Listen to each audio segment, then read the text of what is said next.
യുനെസ്കോയുടെ ലോക പൈതൃക പട്ടികയിൽ ഇടമുള്ള രാജ്യത്തെ ഏറ്റവും കുറഞ്ഞ വേഗത്തിൽ ഓടുന്ന ട്രെയിൻ ഉള്ളത് എവിടെയാണെന്ന് അറിയാമോ? കുറെ പേർക്കെങ്കിലും അറിയാമായിരിക്കും. അറിയാത്തവർക്കായാണ് ഈ വീഡിയോ. നമ്മുടെ അയൽ സംസ്ഥാനമായ തമിഴ്നാട്ടിലാണ് ആ ട്രെയിൻ ഓടുന്നത്. നീലഗിരി മൗണ്ടൻ റെയിൽവേ എന്നാണ് സർവീസിന്റെ പേര്. തമിഴ്നാട്ടിലെ മേട്ടുപ്പാളയത്തെയും ഊട്ടിയിലെ ഉദകമണ്ഡലത്തെയും ബന്ധിപ്പിക്കുന്ന ട്രെയിൻ. എഞ്ചിനീയറിംഗ് വൈദഗ്ധ്യവും പ്രകൃതി സൗന്ദര്യവും സമന്വയിപ്പിച്ചുള്ള ഒരു യാത്രാനുഭവം. അതിമനോഹര കാഴ്ചകൾ. ഇന്ത്യയിലെ ഏറ്റവും മനോഹരമായ ട്രെയിൻ റൂട്ടുകളിൽ ഒന്നാണ് ഇത്.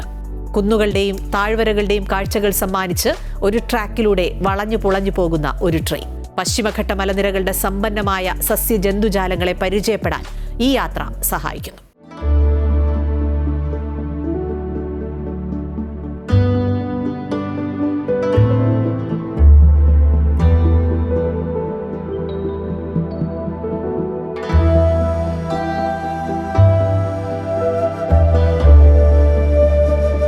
നീലഗിരി മൗണ്ടൻ റെയിൽവേ യാത്രക്കാർക്ക് ജീവിതത്തിൽ ഒരിക്കലും മറക്കാനാവാത്ത അനുഭവമാണ് സമ്മാനിക്കുന്നത്.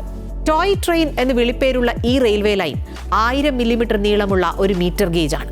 ട്രെയിൻ സഞ്ചരിക്കുന്ന ആകെ ദൂരം 46 കിലോമീറ്റർ.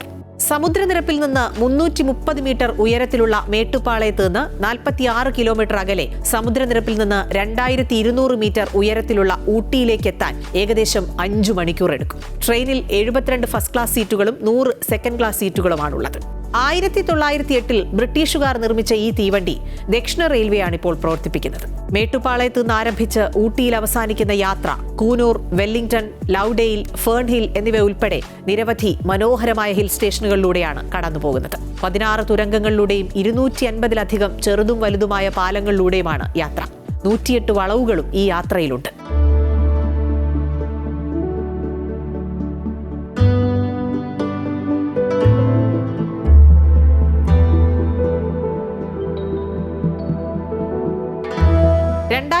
ലാണ് നീലഗിരി മൗണ്ടൻ റെയിൽവേ യുനെസ്കോയുടെ ലോക പൈതൃക പട്ടികയിൽ ഉൾപ്പെടുത്തിയത്. തിരക്കിട്ട ജീവിതത്തിൽ നിന്ന് മാറി പ്രകൃതിയെ അടുത്തറിഞ്ഞ് യാത്ര ചെയ്യാൻ ആഗ്രഹിക്കുന്നവർക്ക് ഈ റൂട്ട് തെരഞ്ഞെടുക്കാം. IRCTC വഴിയാണ് ടിക്കറ്റ് ബുക്ക് ചെയ്യേണ്ടത്. അവധി ദിവസങ്ങളിലും വാരാന്ത്യങ്ങളിലും വിനോദസഞ്ചാരികളുടെ തിരക്ക് വർദ്ധിക്കുന്നതിനാൽ മുൻകൂട്ടി ടിക്കറ്റുകൾ ബുക്ക് ചെയ്യുന്നതാണ് നല്ലത്.